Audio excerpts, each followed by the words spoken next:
여러분, 리프팅 시술 받고 나서 이런 생각 한 번쯤 해보셨을 겁니다. 아니, 처음엔 괜찮았던 것 같은데 왜 이렇게 금방 돌아오지? 효과가 있긴 한데 2, 3주가 지나면 다시 처지는 느낌이에요. 원장님, 저는 오히려 피부가 더 예민해진 것 같은데요? 실제로 제가 진료실 안팎에서 종종 듣는 말인데요. 그래서 오늘은 왜 효과가 없다고 느끼는지, 왜 빨리 돌아온다고 느끼는지, 그리고 왜 어떤 분들은 피부가 더 안 좋아졌다고 느끼는지 깊이 있게 이야기해 보려고 합니다.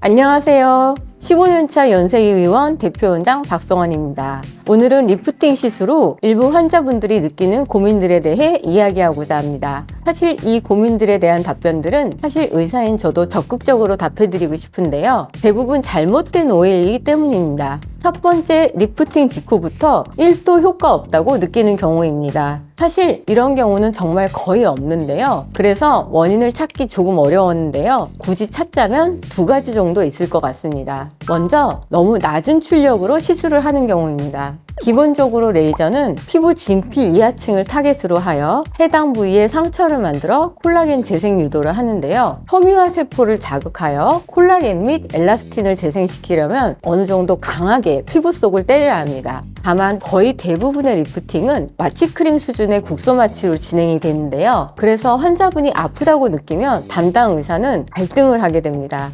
이거보다 출력을 낮추면 효과가 없을 텐데 말이죠. 물론 환자분께서는 이 부분을 절대 기억을 못 하십니다. 그래서 담당 의사가 환자분의 통증을 너무 의식해서 출력을 지나치게 낮추게 되면 레이저의 리프팅의 효과가 감소할 수 있는 것이죠. 두 번째 케이스는 사실은 본인이 기대한 만큼 티가 안 난다인데요. 이건 특히 평소에 리프팅을 자주 안 받으셨거나 이미 너무 주름과 처짐이 심한 환자분께서 하실 수 있는 클레임입니다. 여러분, 100kg인 사람이 하루아침에 80kg이 될 수가 있을까요? 절대 아닙니다. 리프팅도 마찬가지인데요. 주름과 처짐이 심하다면 그만큼 많은 피부 자극이 필요합니다. 즉, 환자분에 따라 최소 3회 이상 받는 것은 어쩔 수 없다고 말씀드리고 싶습니다. 마지막 케이스는 시작부터 잘못된 리프팅을 받는 것인데요. 주름이 깊고 처짐이 아주 심하다면 진피를 타겟으로 하는 리프팅보다는 피부 최심부, 스마스층을 자극하는 초음파 리프팅을 선택하는 것이 유리합니다. 그리고 냉정히 레이저 리프팅으로 안 되는 분은 실리프팅을 선택해야 하고요. 실리프팅의 경우 정말 중증 처짐이 있으신 분도 장력과 녹으면서 생기는 콜라겐 리모델링으로 쫙 올릴 수 있거든요. 실제로 여기 사진을 보시면 저희 어머니께서도 실리프팅으로 정말 드라마틱한 변화를 하셨습니다.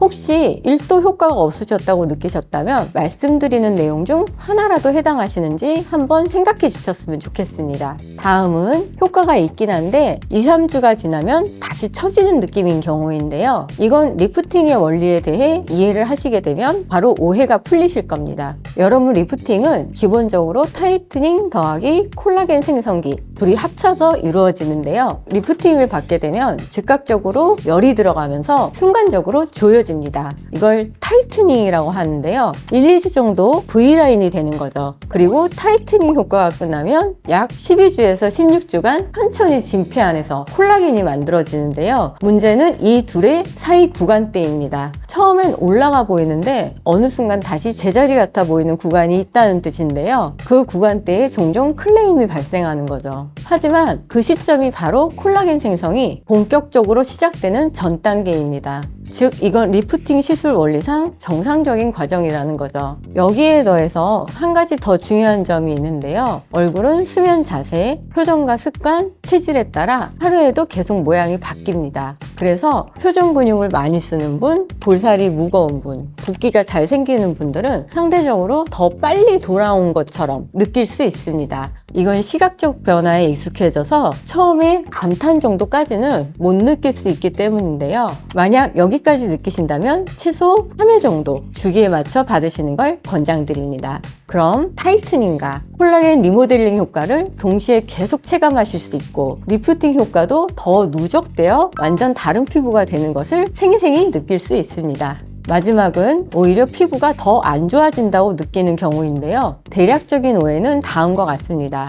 피부 예민도만 늘어나고 피부도 얇아진다더라. 또는 결국 피부 처짐을 잠시 유예한 것이고 시간이 지나면 더 빠르게 처진다더라 인데요. 이 두 가지는 사실 정말로 오해를 넘어 잘못된 내용에 가깝습니다. 먼저 피부가 예민해진다더라는 회복 과정에서 나타나는 아주 일시적인 현상입니다. 리프팅은 피부 겉이 아니라 진피 깊숙한 층을 자극해서 콜라겐을 만드는 시술이라고 말씀드렸잖아요. 그래서 깊은 층에 자극을 주면 표면은 잠깐 건조, 당김, 홍조 등이 생길 수 있어요. 근데 이건 피부가 손상된 게 아니라 콜라겐 재생이 시작되기 전 단계에서 나타나는 정상적인 회복 반응입니다. 두 번째는 시간이 지나면 더 빨리 처진다더라 라는 말인데요. 이건 반대가 맞는 말이죠. 안 받으면 더 빨리 처지는데요. 그러나 오해를 풀자면 다음과 같은데요. 결국 시간이 지나면 리프팅 효과가 사라지고 노화로 인해 처지는 속도가 원래대로 돌아오기 때문입니다. 즉 사실은 원래 자신의 노화 속도로 돌아온 것뿐입니다. 원장님, 그러면 리프팅을 아예 안 받은 사람과 비교하면 어떨까요? 리프팅을 정기적으로 받는 분들과 한 번도 안 받는 분들 1년 단위로 보면 처짐의 정도, 주름의 깊이 차이가 완전히 다릅니다.